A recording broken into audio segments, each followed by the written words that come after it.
umuhamagaro ni ibintu Imana yifuza gukora. Yo yifuza gukora bishobora kuba bitandukanye n'ibyo wowe urarikiye gukora, bishobora kuba bitandukanye n'ibyo abandi bantu bifuza gukora. Ibyo wungukira mu muhamagaro, ibyo wungukira aho hantu wahamagariwe guhagarara, ni ukuvuga ngo birenze kure cyane ibyo utekereza ko uhahombera. Ubuntu bw'Imana buhagije bugushoboza kwihanganira ibyo wahahurira nabyo byose uko byaba bimeze kose. Aho hantu Imana yaguhamagariye kuba, ibyo bintu Imana yaguhamagariye gukora, birimo ubuntu bw'Imana buhagije buguhesha ibyo ukeneye byose muri ubu buzima.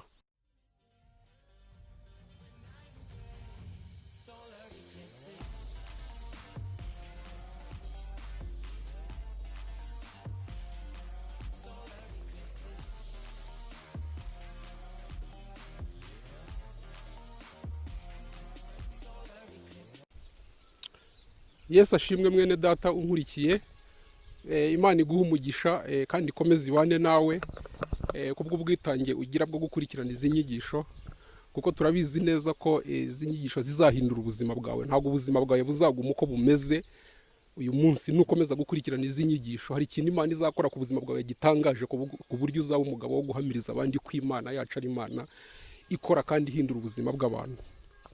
Uyu munsi rero ni njye Mwalimu Valens ugarutse kuri za nyigisho nawe uko bizi zigambiriye guhindura ubuzima bwawe. Ubushize niba warakurikiye inyigisho yatambutse, twaganiriye ku ntambara yo mu mwuka, hari ibyo twayivuzeho, ariko ntabwo twarangije ibyo ugomba kumenya byose ku ntambara yo mu mwuka, ntabwo twabirangije. Niba ushaka kumenya amakuru yose ku ntambara yo mu mwuka, bizagusaba no gukomeza gukurikirana n'ibyigisho biri imbere bigiye kuza, kuko turimo turagutegurira ibyigisho byinshi bigambiriye guhindura ubuzima bwawe. Uyu munsi rero ikintu ngira ngo tuganire ntabwo ari intambara yo mu mwuka tugiye kongera kuganiraho, ariko tuzayikomeza. Uyu munsi ndagira ngo twiganirire ku muhamagaro, ikintu bita umuhamagaro. Iri jambo umuhamagaro ngira ngo ntabwo ari ubwa mbere uryumvise, ariko sinzi, ndatekereza ko atari ubwa mbere wumvishe ijambo umuhamagaro. Ushobora kuba wararisomye muri Bibiliya cyangwa ukumva abandi bakozi b'Imana barivuga. Ndatekereza ko ridaciye mu matwi yawe ubwa mbere. Umuhamagaro, mbere yuko tuvuga ku muhamagaro, ndashaka kugira ngo manze nkubwire umuhamagaro ni iki, kuko burya nanone guhita uvuga ku kintu umuntu ataramenya ngo ni icyo kintu icyo ari cyo, utaratanga definisiyo yacyo, numva byaba ari amakosa. Reka manze turebe umuhamagaro ni iki mbere yuko tugira ibyo tuwuvugaho.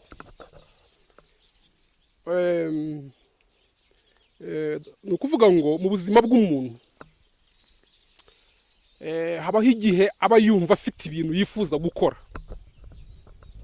Ushobora kubona nawe ubwawe, ushobora kuba hari ibintu wumva wifuza gukora, ukavuga uti nge ndumva nifuza gukora ibi n'ibi, kuko ibyo gukora ni byinshi ku isi. Ni ukuvuga ngo umuntu ashobora kugira irari ry'ibintu ashaka gukora, kumva ashaka gukora ibintu runaka.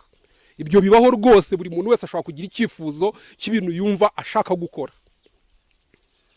Ariko habaho n'ikindi gihe nanone n'abandi bantu bashobora kugira ibintu bifuza ko wowe ukora. Donc hari ibyo wowe wumva wifuza gukora, hari n'ibyo abandi bantu bifuza ko wowe ukora.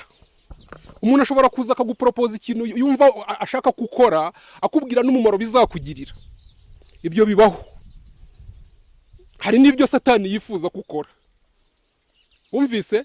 Hari ibyo wowe wifuza gukora, hari ibyo abandi bantu bifuza ko ukora, hari n'ibyo Satani ashaka gukora, ariko hakabaho noneho n'ibindi Imana yifuza gukora. Hano ngiye gutanga urugero. Ubu nkanjye Valens nshaka kuvuga ati ubu ndumva nshaka gutangira gucuruza ibirayi Nyabugogo guhera ku wa mbere. Ndashaka gutangira gucuruza, ndashaka gutangira umushinga wo gucuruza ibirayi Nyabugogo. Ibyo akaba ari byo numva nifuza gukora, kubera impamvu wenda namenye inyungu zabyo, cyangwa hari ababikoze bigenda neza, wenda nanjye numva ko nanjye nimbijyamo bizagenda neza. Donc nkavuga ni ngiye Valens guhera ku wa mbere nzatangira gucururiza ibirayi Nyabugogo, akaba ari cyo cyifuzo cyanjye. Noneho hari n'undi muntu ushobora guturuka iruhande akaza akambwira ngo Valens rero ikintu nifuza gukora, ndashaka kugira ngo ujye kwiga kontabilite, ibintu bya accounting, kuko hari umushinga ngiye kuzatangiza, ndagira ngo tuzakorane muri uyu mushinga kuko namaze kukubonaho ubunyangamugayo ndumva nifuza gukorana nawe. Ndashaka kugira ngo ujye kwiga accounting muri Mount Kenya, noneho nurangiza tuzakorana. Ndagira ngo wumve nge nari mfite ibintu nifuza gukora, undi muntu nawe aje kumbwira ibyo yifuza ko nge nkora, bya bindi nababwiraga. Noneho mu gihe ibyo bintu birimo bibyigana muri ngewe, mu kanya hakaba haje ayandi amajwi y'abadayimoni. Nkumva ijwi rimbwira atari ko ibyo bintu byose ubundi uzabigira mwiki, ushaka kujya gucuruza ntiwunguke, cyangwa se wajya no kwiga ugasanga ibyo uwo muntu agusezeranije ntibibaye. Hari n'abiga bakaba bashomeri kandi barize. Njye ahubwo ndumva wakwigira mu bintu by'ubwesikoro. Ijwi rigatangira kumbwira abantu twakorana mu bintu by'ubwesikoro, mu bintu byo kwiba. Tanko ijwi rigatangira kumbwira ko ibyo bintu ari byo byiza, nazajya mbona ibintu ntavunitse. Ndagira ngo wumve hari n'iby'abadayimoni bifuza ko nkora. Wumva iby'abadayimoni batangiye kunyongorera. Noneho icyakane nanone twavuze, noneho habaho n'iby'Imana noneho iba yifuza ko nge nkora. Imana ikavuga uti we Valens, ndumva nifuza ko watangira kubwiriza ubutumwa bwiza, ukabwiriza amahanga yose, nzakuzamurira muri ibyo bintu. Nagira ngo wumve ibintu bine biri ku buzima bwanjye. Ngewe hari ibyo ndarikiye gukora, undi muntu nawe hari ibyo yifuza ko nkora yabimbwiye, abadayimoni nabo bafite ibintu bari kunyongorera ngomba gukora, nicyo cyifuzo cyabo. Noneho n'Imana nayo ifite ibyo yifuza ko nkora. Reka mbabwire rero icyo bita umuhamagaro icyo ari cyo. Umuhamagaro ni ibintu Imana yifuza gukora. Yo yifuza gukora bishobora kuba bitandukanye n'ibyo wowe urarikiye gukora, bishobora kuba bitandukanye n'ibyo abandi bantu bifuza gukora, bitandukanye byo birazwi neza n'ibyo abadayimoni bifuza gukora. Na hari ibintu Imana yo iba yifuza kwikora kuko ariyo yakuremye, ifite ibintu yagambiriye, ifite ibintu yateguye, ifite ibintu yakugeneye, ivuga ngo umwana wanjye Valens cyangwa se vuga izina ryawe, ndashaka ko azakora ibi n'ibi nibyo nzamuzamuriramo. Umuhamagaro rero ni iby'Imana yifuza ko ukora, nibyo twise umuhamagaro. Tugiye kwinjira rero muri iri somo ry'umuhamagaro. Ngira ngo umuhamagaro wumvishe icyo ari cyo. Ni ibintu Imana yifuza ko ukora, ni ibintu wahamagariwe n'Imana, kuko Imana niyo itanga imihamagaro, niyo yakuremye, niyo igufiteho umugambi. Tugiye rero kureba, ni ukuvuga rero ngo habaho igihe umuntu abaho atazi icyo yahamagariwe gukora. Bibaho umuntu akaba atazi iby'Imana yamuhamagariye gukora, akaba atazi iby'Imana ashaka ko akora. Bibaho. Ariko icyo nagukangurira wowe ni ukumenya iby'Imana yaguhamagariye, iby'Imana ishaka gukora. Turaza no kureba impamvu ugomba kujya mu by'Imana ishaka kuruta ibyo abandi bantu bashaka se, cyangwa ibyo wowe urarikiye, cyangwa ibyo abadayimoni bashaka. Turaza kureba inyungu zabyo. Ubu rero ikintu tugiye kureba aka kanya, tugiye kureba ni ibihe bintu bitatu umuntu agomba kumenya ku bijyanye n'umuhamagaro. Kuko ku bijyanye n'umuhamagaro hari ibintu bitatu ugomba kumenya. Ni ibihe bintu bitatu ugomba kumenya ku bijyanye n'umuhamagaro? Icya mbere, ugomba kumenya iby'Imana yaguhamagariye gukora. Kabiri, ugomba kumenya aho Imana yaguhamagariye kubikorera. Gatatu, ugomba kumenya donc n'igihe cyagenwe, donc hari igihe cyagenwe ibyo bintu bigomba gukorerwamo, hari igihe cyagenwe. Ntabwo ari ukuvuga ngo iby'Imana yaguhamagariye gukora wabikora igihe cyose wishakiye. Ubu ntabwo Imana ishobora kugira ibyo impamagarira gukora ngo mvuge ngo nzatangira kubikora nyuma y'imyaka 10. Ni ukuvuga ngo hari n'igihe cyagenwe ibyo bintu bigomba gukorerwamo. Tugiye mu gitabo cya Yona kugira ngo dukoreshe Bibiliya dusobanura ibi bintu. Mu gitabo cya Yona baratubwira ngo ijambo ry'Uwiteka ryaje kuri Yona, igice cya mbere, ngo ijambo ry'Uwiteka ryaje kuri Yona mwene Amitayi riramubwira riti, haguruka ujye i Nineve, wa murwa munini, uwuburire kuko ibyaha byawo birundanije bikagera imbere yanjye. Ariko Yona arahaguruka ngo acikire i Tarushishi. Noneho tugiye mu gice cya gatatu cya Yona, ku murongo wa 4 baratubwira ngo Yona atangira kujya mu mudugudu, agenda urugendo rw'umunsi umwe, ararangurura ati, hasigaye iminsi 40 i Nineve hakarimbuka. mbere yuko nsobanura kuri ibi bya Yona tuvuze, umuhamagaro reka nse nk'uwucamo ibice bibiri. Hari ibyo Imana iguhamagarira bizaranga ubuzima bwawe bwose. Nk'Imana ishobora kuvuga uti Valens muhamagariye kwigisha ijambo ryanjye, ubuzima bwe bwose azaba umwigisha w'ijambo, nibyo nzamuzamuriramo. Ibyo ni ibintu donc ni umuhamagaro uri ku buzima bwanjye w'igihe kirekire. Noneho ikindi gice cya kabiri cy'umuhamagaro ni ibintu Imana igusaba gukora by'igihe gito. Wenda hari n'ibyo ushobora gukora mu isaha imwe, hari ibyo ushobora gukora mu munsi umwe, mu cyumweru kimwe. Hari ibintu Imana ishobora kuguhamagarira gukora mu gihe gito ku buryo wabirangiza ukavuga uti ubu narangije iby'Imana yari yansabye gukora. Nubwo buryo rero ngiye hano umuhamagaro ndashatse kuvuga ni ikintu cyose Imana yagusaba gukora, cyaba icy'igihe kirekire cyangwa se icy'igihe gito. Rero kuri Yona reka turebe bya bindi twari tuvuze, bya bintu bitatu twari tuvuze umuntu agomba kumenya ku bijyanye n'umuhamagaro. Twavuze ko ugomba kumenya iby'Imana yaguhamagariye gukora, ukamenya aho Imana yaguhamagariye kubikorera, ukamenya n'igihe cyagenwe ibyo bintu bigomba gukorerwamo. Kuri Yona Imana imuhamagariye kujya i Nineve kuhakora iki? Kubaburira ngo kuko ibyaha byabo ngo birarundanije imbere y'Imana. Imana itumye Yona i Nineve kujya kubaburira kubera ibyaha byabo kugira ngo bihane babivemo. Kandi mu gice cya gatatu wumvishe ko bavuze ngo hasigaye iminsi 40 ngo i Nineve hakarimbuka. Ndagira ngo wumve, hari ibyo Imana ihamagariye Yobu. Twavuze ko ugomba kumenya ibyo Imana iguhamagariye. Uyu nguyu yahamagariwe kujya kuburira ab'i Nineve. Ahantu agomba kubikorera ni Nineve nyine niho ahamagariwe, nta handi yajya ni Nineve atumwe. Noneho ngo mu minsi 40 ngo Nineve hazaba harimbutse. Ni ukuvuga ngo ugomba kubikora vuba iminsi 40 itararangira, kuko iminsi 40 nirangira hazarimbuka. Ibi ni ibintu bitatu umuntu agomba kumenya ku bijyanye n'umuhamagaro. Donc ni ukuvuga ngo ndagira ngo wumve amakosa Yona ashobora gukora. Yona aramutse agiye handi hantu hatari Nineve akajya kubaburira kubw'ibyaha byabo biri kuhakorerwa, yaba yishe umuhamagaro, yaba akishe, kuko ntabwo Imana imuhamagariye kujya kuburira abantu ibyaha byabo ahandi hantu hatari Nineve. Imana yapreshije ahantu agomba kujya ni Nineve. Aramutse agiye ahandi hantu hatari Nineve yaba yamaze kukica ku bijyanye n'umuhamagaro. Wumvise? Ikindi, aramutse agiye i Nineve ariko akagira ibindi bintu ahakora bitari ukuburira abaho kugira ngo bareke ibyaha byabo, nabwo yaba akoze ikosa, kuko atumye i Nineve ariko anabwiwe ibyo agomba kuhakora, anagiye agakora ibindi bihabanye n'ibyo Imana yamubwiye, nanone yaba akishe. Gatatu, aramutse avuze ngo iby'Imana yambwiye nzabikora, i Nineve nzajyayo ndetse mbaburire kubw'ibyaha byabo nk'uko Imana yabimbwiye, ariko we akigenera igihe bizakorerwa, akavuga ati wenda nzabikora nyuma y'imyaka 5, nabwo yaba akishe. Ntabwo yaba yubahirije bya bintu bitatu, kuko bavuze ngo hasigaye iminsi 40 ngo i Nineve hakagira gute, hakarimbuka. Bivuga rero ngo agomba kumenya aho yahamagariwe kuba gukorera umurimo w'Imana. Nibyo donc ni ukuvuga ngo agomba kumenya icyo yahamagariwe gukora, naho yahamagariwe kugikorera, n'igihe cyagenwe. Uku rero niko bimeze no ku buzima bwawe. Buriya ku buzima bwawe reka nkubwire, ku buzima bwawe hari ibintu Imana yaguhamagariye gukora, ugomba guharanira kubimenya, ukamenya iby'Imana yaguhamagariye gukora.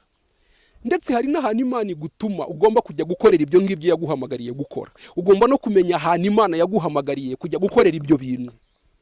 Ikindi, ukamenya gukorera mu gihe cy'Imana. Ntugene igihe cyawe ngo ngiye nzaba mbikora wenda nyuma y'imyaka 2 cyangwa 3 cyangwa se nimara kubona akazi. Ntabwo ugomba kugena igihe uzabikorera. Ugomba gukora iby'Imana yaguhamagariye gukora ukimara kubyumva, ukimara kubibwirwa, ukimara kubimenya.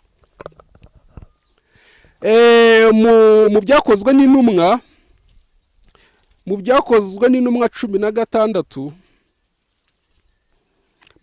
n'intumwa 16 baratubwira uburyo Pawulo yari yahamagariwe kujya kuvuga ijambo ry'Imana ahantu bita i Makedoniya,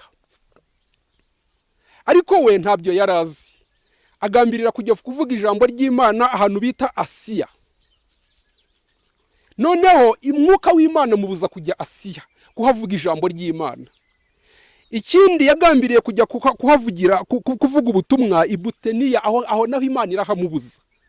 noneho mwiyerekwa mu nzozi aryamye aza kumenya aho Imana imuhamagariye kujya kuvugira ubutumwa, aza kumenya ko agomba kujya i Makedoniya, kuko ku murongo ibyakozwe n'intumwa 16 umurongo wa 10 baratubwira ngo amaze kurota izo nzozi, uwo mwanya dushaka kujya i Makedoniya kuko tumenye yuko Imana iduhamagariye kubabwiriza ubutumwa bwiza. Yari yabanje kugerageza kujya muri Asiya, umwuka aramubuza, ashaka kujya ahantu bita i Butiniya, naho Imana iramubuza, ahubwo aza kumenya nyuma ko ahamagariwe kujya kuvuga ubutumwa aho bita i Makedoniya. Ni ukuvuga ngo kuri Paul naho ibi bintu bitatu bigomba kubahirizwa. Ni ukuvuga ngo ubu Paul naramuka agiye kuvuga ubutumwa Asiya azaba akishe, kuko Asiya ntabwo ariho atumwe. Ikindi, naramuka agiye kuvuga ubutumwa bwabyo ni byiza, ariko ahantu yaragiye kubivugira ntabwo ariho Imana yari imutumye. Urumva ko icya mbere yarakishe. Icya kabiri, aramutse agiye i Makedoniya, kuko i Makedoniya niho yahamagariwe kujya kuvuga ubutumwa, ahageze naho akagira ibindi bintu ahakora bihabanye no kuvuga ubutumwa, nabwo yaba akishe, kuko yaba agiye aho yahamagariwe ariko ari kuhakora ibintu atarakwiriye kuhakora. Ndagira ngo unyumve. Ikindi, aramutse yigeneye igihe azabikora gitandukanye n'igihe yabibwiriwe, nabwo yaba akishe. Ndagira ngo wumve ko umuhamagaro ni ibintu bitatu ugomba kumenya. Ugomba kumenya ikintu Imana yaguhamagariye gukora, ukamenya ahantu Imana yaguhamagariye kugikorera, warangiza ukamenya n'igihe cyagennye, ukamenya kubaha Imana ikimara kukubwira umuhamagaro wawe no kugusaba gukora ikintu, ugomba guhita ugikora nk'uko wabisabwe. Rero tugiye kureba ubwoko butatu bw'abantu dushingiye ku buryo bitwara ku by'Imana basaba gukora. Abantu rero barimo ubwoko butatu, tugendeye ku buryo bitwara imbere y'umuhamagaro cyangwa se iby'Imana basaba gukora. Turabacamo ibice bitatu. Igice cya mbere n'abantu bumva iby'Imana basaba gukora, bakumva Imana ivuganye nabo igira iki basaba gukora. Uwo mwanya bakimara kumva iby'Imana basaba gukora, bapfa kumenya gusa ko ari Imana ivuganye nabo. Uwo mwanya bagahita bashyira mu bikorwa iby'Imana basaba. Abo nibo tuvuga ko bafite icyo bita mu Cyongereza immediate obedience. Ni umuntu umenya gusa ko ari Imana ivuganye nawe, ko ari Imana igize iki musaba gukora. Uwo mwanya agahita ashyira mu bikorwa icyo Imana imusaba gukora. Aba ngaba turabasoma hano muri Matayo 4 umurongo wa 19, ngo arababwira ati nimunkurikire nzabagira abarobyi b'abantu, ngo uwo mwanya basiga inshundura baramukurikira. Ndagira ngo wumve uwo mwanya badatinze, Yesu akimara kubabwira ngo nimunkurikire, ngo uwo mwanya basiga inshundura. Donc hari abantu bumva Imana, uwo mwanya bagahita bakora icyo Imana ivuze. Ubwoko bwa kabiri rero nubwo abantu Imana ivugana nabo ikagira ibyo basaba gukora, bagasa naho batabyanze, ariko bakagira igihe bagenda bazakora ibyo bintu, ntibahite babikora Imana iki basaba kubikora, ahubwo bakagira igihe bagenda bazakorera ibyo bintu Imana basaba gukora. Ni ukuvuga ngo abangaba bagira icyo twita mu Cyongereza ngo ni delayed obedience. Ni ukuvuga ngo Imana igira ibyo basaba gukora, bakavuga bati tuzaba tubikora, cyangwa se hari ibyo dushaka kubanza twakora. Ni ukuvuga ngo ntago bakora ikintu uwo mwanya Imana ikimara kukibasaba kugikora. Abangaba turabasoma muri Luka igice cya 9 umurongo wa 59, ngo maze abwira undi muntu ati nkurikira, nawe ati databuja reka mbanze ngende mpambe data. Ngo nuko undi muntu nawe aramubwira ati ndi bugukurikire, ariko reka mbanze mare gusezera kubiwanjye. Ndagira ngo wumve uyu nawe Yesu amusabye kumukurikira, ntiyahita abikora, ahubwo abwira Yesu ko hari ibintu ashaka kubanza gukora mbere yo kumukurikira. Ibi rero bibaho mu buzima, Imana ikagira ibyo gusaba gukora, ntuhite ubikora Imana ikigusaba kubikora, ahubwo ugashaka kugira ibyo ubanza gukora. Hari n'abavuga ngo nzabanza nabona akazi, cyangwa se nzabanza nava mu bukene. Mbese ni ukuvuga ngo ni abantu batagira kubaha Imana uwo mwanya, bakagira icyo bita delayed obedience. Aba rero nabo ntabwo Imana ibashima. Noneho tugiye ku bwoko bwa gatatu. Ubwoko bwa gatatu rero ni abantu Imana isaba kugira icyo bakora, bo bakabyanga, bagira icyo bita disobedience. Bo Imana igira icyo basaba gukora, bakanamenya ko Imana yavuganye nabo, ariko bakanga gukora icyo Imana ibasaba gukora, ni disobedience. Abambere bagira icyo bita immediate obedience, bahita bubaha Imana uwo mwanya Imana ikibabwira ibyo gukora. Aba kabiri bumva icyo Imana ibasaba gukora ntibahite bagikora, ahubwo bakigenera igihe bazabikorera, bakagira ibintu bashaka kubanza gukora mbere yo kubaha Imana. Aba ntabwo Imana ibashima nabo. Ubwoko bwa gatatu rero ni abagira icyo bita disobedience, kutubaha. Ni ukuvuga ngo Imana igira ibyo ibasaba gukora bakabyanga, bagasuzugura Imana.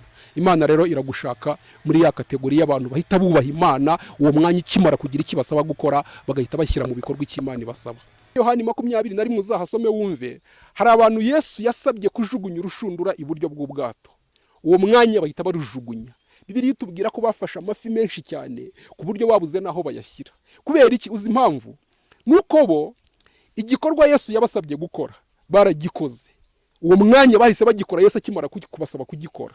Noneho yari yabategetse kujugunya urushundura iburyo, abari naho barujugunya. Buri iyo barujugunya ibumoso bari kuba babyishe, kuko Yesu yari yabasabye kujugunya urushundura iburyo.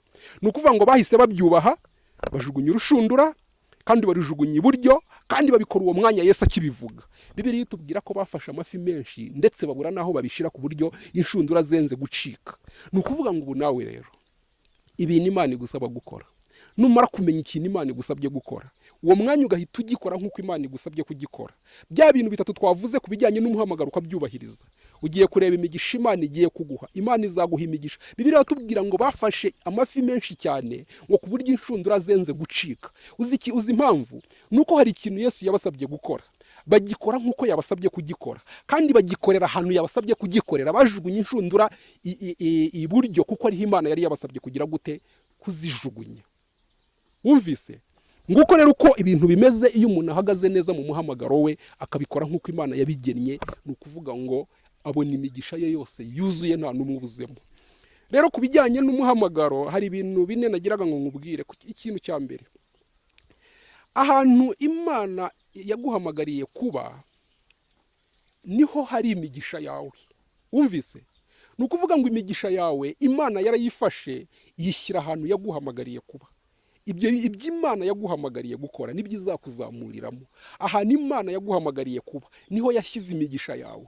Iyo rero ushatse kwigana abandi ukajya gushakira aho abandi bashakira kuko bo bahageze bakahungukira, wowe ntabwo wahungukira, kuko wowe ibyawe Imana ifite ahantu yabishyize aho yaguhamagariye, niho yashyize ibyawe, niho hari imigisha yawe, niho hari ukuzamurwa kwawe, niho hari ugukomera kwawe. Ibyawe byose naho Imana yabishyize. Nuhusha umuhamagaro wawe ukajya gukora ibindi utahamagariwe, ni ukuvuga ngo aho abandi bungukira wowe uzahahombera. Ugomba guhagarara mu by'Imana yaguhamagariye, guhagarara mugakora iby'Imana yaguhamagariye gukora. Icya kabiri ugomba kumenya ku bijyanye n'umuhamagaro, nuko ibyo wungukira mu muhamagaro, ibyo wungukira aho hantu wahamagariwe guhagarara, ni ukuvuga ngo birenze kure cyane ibyo utekereza ko uhahombera. Birashoboka ko Satani akongorera akagenda kwereka ibihombo, ariko ndashaka kukubwira ko ibyo wungukira ahantu wahamagariwe guhagarara birenze kure cyane ibyo utekereza ko uhahombera. Icya kabiri, ibintu ubona bikubangamiye ku buryo ndetse uba utekereza uba wumva wanabivamo kubera ibintu ubona bikubangamiye. Ibyo bintu ubona bikubangamiye rero mu muhamagaro wawe, birashoboka ko ari cyo gipimo, ko ari wo munzani Imana ishyize imbere yawe kugira ngo numara kwemerwa uzahabwe ingororano zikomeye cyane. Wumvise? Ndagira ngo ujye witondera ahantu Imana yaguhamagariye. Ikindi nasorezaho nakubwira ku bijyanye n'umuhamagaro, nuko ahantu Imana yaguhamagariye kuba, muri ibyo bintu Imana yaguhamagariye gukora, hari ubuntu bw'Imana, hari ubuntu bw'Imana buhagije bugushoboza kwihanganira ibyo wahahurira nabyo byose uko byaba bimeze kose. Aho hantu Imana yaguhamagariye kuba, ibyo bintu Imana yaguhamagariye gukora, birimo ubuntu bw'Imana buhagije buguhesha ibyo ukeneye byose muri ubu buzima. Ndagira ngo wumve inyungu zo guhagarara aho Imana yaguhamagariye guhagarara. Ibi bintu rero ugomba kubyubahiriza nk'uko tubivuze, kuko mu muhamagaro wawe hari ibintu bitangaje Imana igiye kuhakorera. Ni ukuvuga ngo ugomba guharanira kumenya aho Imana yaguhamagariye, ugomba guharanira kumenya iby'Imana ishaka gukora, kandi warangiza ukabikorera aho Imana ishaka ko ubikorera, warangiza kandi ukabikora mu gihe cyagenwe. Ntabwo ari igihe ushaka, ni igihe Imana yagennye. Kuko buriya iyo Yona atinda gatoya ngo mu minsi 40 Nineve hari hagiye kugira gute? Kurimbuka. Ibi bintu nubyubahiriza rero ugiye kureba ikintu Imana igiye gukora mu buzima bwawe. ugiye kureba iki ukuntu Imana igiye guhindura ubuzima bwawe, kubera kumenya ibyo Imana iguhamagariye gukora, kubera kubikora neza no kubihagararamo neza nk'uko Imana ibishaka. Imana igiye gukora ibintu bitangaje ku buzima bwawe. Imana iguha umugisha rero. Ngiye kugusengera, nuko wenda biba bitewe n'iminota gusa, tugira ngo tutagutwara iminota myinshi, ariko dufite byinshi cyane twavuga ku muhamagaro no ku ntambara yo mu mwuka, ni byinshi cyane. Wowe urasabwa gusa gukomeza gukurikiriza inyigisho, kuko hari ikintu Imana ishaka gukora ku buzima bwawe. Ntabwo Imana yapfuye kuduhuza nawe gutyo gusa, kuba twarahuye nawe tukuzaniye izi nyigisho.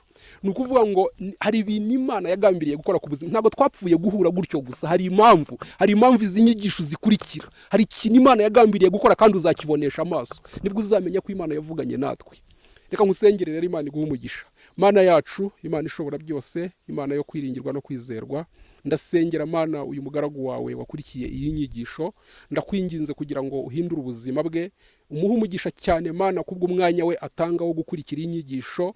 Ibyo yabuze mu buzima ubimuhe, umuhishurire umuhamagaro we. Niba ataramenya ibyo yahamagariwe Mana gukora, birashoboka ko atabizi, ndakwinginze Mana kugira ngo umubwire ibyo wamuhamagariye gukora, kandi umushoboze kugira ngo Mana yanjye abihagararemo neza nk'uko wabimuhamagariye, abikore neza kugira ngo azabone inyungu z'umuhamagaro, nawe azahaguruke yigisha abandi, abwira abandi ko bagomba guhagarara mu byo bahamagariwe. Ndagushimiye ko ugiye kumufasha kugira ngo abone ibyiza byose biguturukaho. Icyubahiro ni icyawe uyu munsi n'iteka ryose, mu izina rya Yesu Kristo umwami wacu, amen.